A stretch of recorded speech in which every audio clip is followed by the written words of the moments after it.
Hop là, youhou!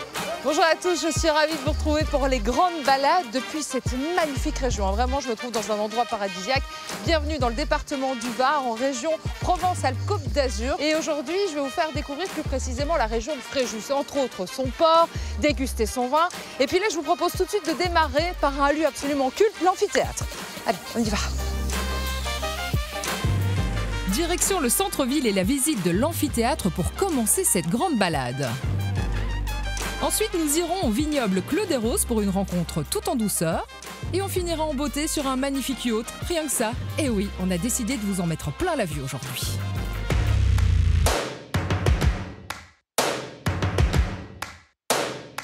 L'amphithéâtre se trouve au centre de la vieille ville de Fréjus. Et c'est au cœur de cet édifice que j'ai rendez-vous avec Philippe Cantarel, un passionné d'histoire. Parlez-moi un peu de cet amphithéâtre. Si je ne me trompe, il date de la fin du 1er siècle après Jésus-Christ. Alors on a l'habitude d'appeler ces édifices des arènes, hein. Mais le vrai nom c'est amphithéâtre. En fait, c'est une invention des Romains qui ont mis deux théâtres l'un en face de l'autre. Et donc amphithéâtre autour de l'arène. L'arène, ce n'est que la piste centrale qui est sablée. D'ailleurs, arène vient de arena en latin qui veut dire sable. Il était construit en pierre de grès vert qui vient de la région, mais je pense qu'il a pas mal souffert aussi cet amphithéâtre. Alors effectivement, c'est du grès vert du massif de l'Estérel. Les Romains utilisent des matériaux qu'ils trouvent sur place pour construire, hein. Et puis malheureusement, après, tout au long des siècles, il a été utilisé comme carrière par les Fréjussiens. Donc effectivement, il a beaucoup souffert. Il a fallu reconstruire au 19e siècle, au 20e siècle, au 21e siècle, pour arriver aujourd'hui à accueillir à peu près 5000 spectateurs. Et à l'époque des Romains, c'était aux alentours des 12 000 à 13 000. Revenons à Fréjus, on m'a parlé d'un marché assez exceptionnel. Alors on a un marché provençal en plein cœur de Fréjus, qui est un cœur plutôt médiéval, on va dire. Et tous les samedis matins et les mercredis matins, il y a le marché provençal qui est assez sympathique. Et le dimanche matin, en bord de mer. Je me suis baladée et puis j'ai vu l'exposition Minerve aussi près de la place. Voilà, c'est un casque de Minerve qui a été découvert. Et tous les ans, à cet emplacement, il y a une exposition sur l'actualité du patrimoine, on va dire, qui est assez riche à Fréjus. Ok, donc ça change régulièrement. En tout cas, merci beaucoup Philippe pour toutes vos informations. Je vous souhaite plaisir. une belle journée. À bientôt. Bienvenue à Fréjus. Merci beaucoup. Ouais. Après cette passionnante rencontre, il est temps pour moi de poser mes valises au camping Vacances Soleil, domaine du Colombier, un magnifique camping 5 étoiles. Regardez-moi ça comme c'est beau, un endroit idéal pour passer des vacances inoubliables en famille dans un décor de rêve. Et pour me familiariser avec les lieux, j'ai droit à un tour de camping avec Daisy Coupens, une compatriote bien installée dans la région. Ce camping vallonné en terrasse, à seulement 4 km de la plage de Fréjus, est tout simplement prodigieux. Entre les palmiers et le soleil du sud de la France, il règne ici un sentiment de plénitude formidable. C'est cool. Eh oui. Oh, merci beaucoup. Je vous en prie. Alors Sophie, votre cottage Casqueña pour votre séjour au domaine du Colombier. Ben, merci beaucoup, c'est vraiment génial. On n'a plus du tout l'impression d'être à Fréjus. On est à Fréjus, mais un petit peu en Afrique quand même. Dites-moi, qu'est-ce qu'il y a à faire dans le camping? Alors vous avez plusieurs possibilités. On a un espace aquatique de 3600 m², donc avec la famille, les enfants, les toboggans, la rivière. Et si vous voulez plus un peu de détente, on a également la balnéothérapie réservée aux adultes pour votre détente et bien-être. C'est sympa. Ou avec un petit massage au spa si vous voulez. Bah, je vais le noter en tout cas. Est-ce que c'est un gros camping? Alors nous, c'est un domaine de 10 hectares. On a à peu près 383 emplacements qui sont un petit peu de partout avec des villages à thème, des mobil-homes haut de gamme, premium, jacuzzi, ou sinon des mobil-homes comme par exemple le village africain avec des casqueñas, le village Family LOL avec des mobil-homes très bien faits pour les familles. En tout cas, on a vraiment l'impression que vous avez fait attention à conserver la verdure et à bien séparer les emplacements finalement. Tout à fait, notre camping est en pleine verdure, il y a beaucoup d'arbres, beaucoup de fleurs, c'est très agréable. En tout cas, merci beaucoup Daisy pour toutes ces explications. Je vous souhaite une belle journée. Avec plaisir, installez-vous bien et à très bientôt. Bon séjour, merci, au revoir. J'ai donc opté pour l'originalité du mobil-home de 32 m² style africain. Niché au cœur d'une verdure luxuriante, tout de bois vêtu avec un toit de chaume, c'est l'évasion assurée. Décoration tribale, cette location de charme est haute en couleurs et surtout tout confort pour passer une bonne nuit de sommeil. Et je vais en avoir besoin car demain, j'ai de très belles choses à vous faire découvrir. Vous n'allez pas être déçus.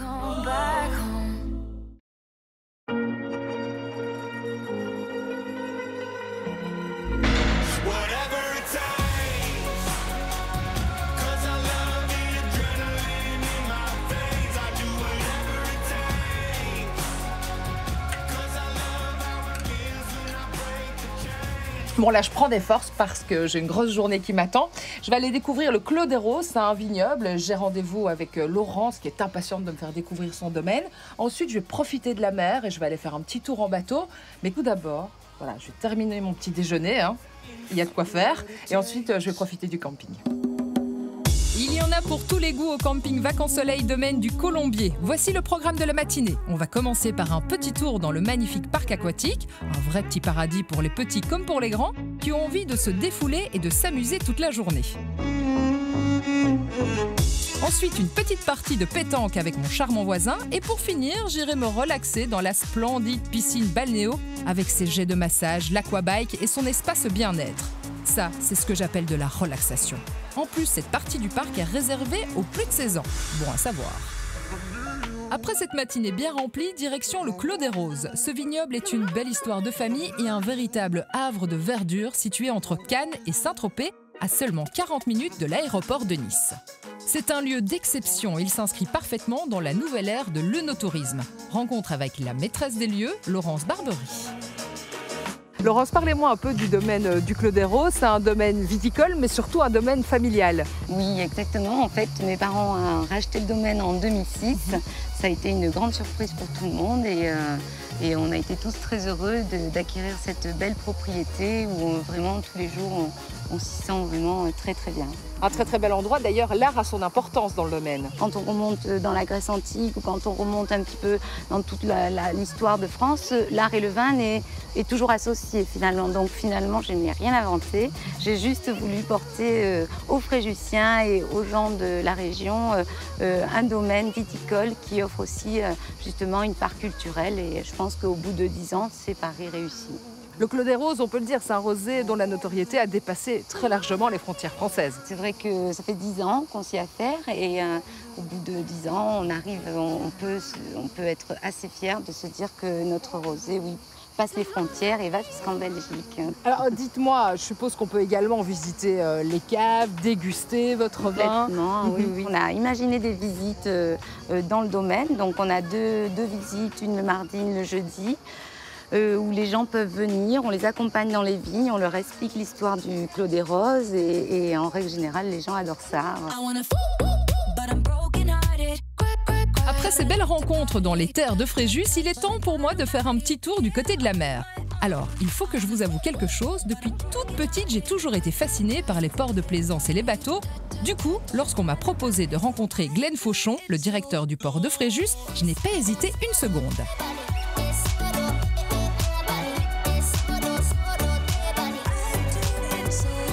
Bonjour Glenn. Bonjour Sophie. Merci de m'accueillir, hein. Quel endroit incroyable. Bienvenue à Port-Fréjus. Merci beaucoup et puis bon anniversaire. Merci, puisque cette année c'est les 30 ans du port. Et donc nous allons pouvoir partager ça avec l'ensemble de nos plaisanciers et de nos visiteurs pendant un événement majeur cette année qui seront les fêtes du port qui auront lieu du 12 au 14 juillet. Il y a un événement que vous avez lancé l'année passée qui va revenir en force cette année-ci. Exactement, donc ça va être la deuxième édition de la semaine affoilante en mai, qui est un grand rassemblement de tout ce qui vole sur l'eau, donc des kites, des bateaux, de la planche à foil et tout ce monde se réunit autour pendant 4 jours pour réaliser des runs de vitesse et on attend à ce que ça soit vraiment un événement majeur et qui grandisse dans le temps pour devenir certainement un des plus grands événements en Europe. Alors justement, en parlant de ce port, on peut accueillir combien de bateaux? Comment ça se passe exactement? Alors Port-Fréjus, ça peut accueillir environ 850 bateaux jusqu'à 55 mètres. Je pense que l'environnement aussi a énormément d'importance pour vous. On est port propre depuis 2011. Port propre, c'est une labellisation très contraignante, ce qui fait qu'on peut dire que les eaux du port sont de qualité d'eau de baignade. Et puis à côté de ça aussi, l'année dernière, nous avions mis en place des nurseries. Une nurserie dans un port, il va falloir m'expliquer ça quand même. Aujourd'hui, les côtes françaises sont très artificialisées, donc il faut recréer un habitat protecteur aux alevins pour qu'ils puissent atteindre une taille refuge et grandir en toute sérénité. D'accord. Donc on a mis 55 bio-huttes qui permettent aux poissons de grandir et d'atteindre une taille refuge et puis de repeupler cette magnifique mer qu'on a autour de nous.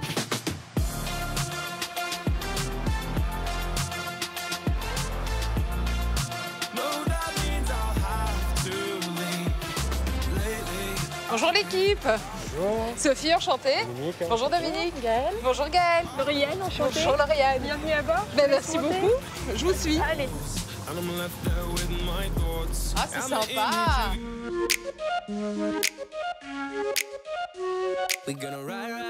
C'est vrai qu'elle est magnifique cette mer, et du coup, quoi de mieux que de s'organiser une petite virée sur un magnifique yacht avec mon propre équipage, s'il vous plaît. Et non, on ne se refuse rien dans la grande balade, mais dites-vous que ce n'est que du travail et sachez que je me suis sacrifiée rien que pour vous afin de vous en mettre plein la vue. Alors on en profite. Alors Lauriane, quel lieu de travail absolument magnifique. Oui, on a de la chance. Oui, c'est clair, merci beaucoup de m'emmener. Ça me fait vraiment plaisir. Donc en fait, c'est possible ici à Fréjus de venir et de louer un bateau. Tout à fait. On a donc plusieurs bateaux de 5 à 55 mètres. Notre premier bateau étant pour 5 personnes et 150 € pour la demi-journée. Ah, donc ça fait moins de 50 € par personne, ça reste raisonnable. Exactement. La seule condition est d'avoir son permis côtier. Et si on n'a pas le permis, justement, est-ce qu'on peut quand même louer un bateau? Tout à fait. On vous propose un skipper ou un accompagnateur à partir de 150 € la journée en plus et il vous amènera et vous fera découvrir les plus belles criques de notre région. Et quel type de prestations on va y trouver à l'intérieur du bateau? À bord, les clients peuvent avoir également ski nautique, bouée tractée, wakeboard pour s'amuser, pour les enfants en général, c'est sympa. Et également tout ce qui est palme, masque, tuba pour voir les fonds de Fréjus. Il paraît même qu'on peut voir des dauphins. Oui, tout à fait. Plusieurs clients en ont déjà vu d'ailleurs et ils nous envoient leurs photos régulièrement, donc c'est super sympa et on espère les voir aussi nous aussi un jour. Bon, on va croiser les doigts, on va peut-être essayer de l'appeler, on ne sait jamais si on a un peu de Essayez. chance. Lipar! Viens chouchou! Lipar! Il est peut-être un peu timide en fait. Peut-être.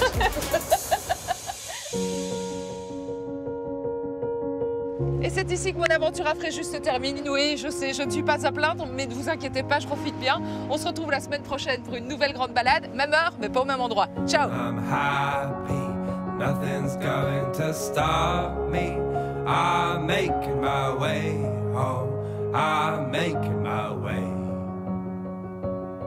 I go solo, oh, I go solo. I'm making my way home.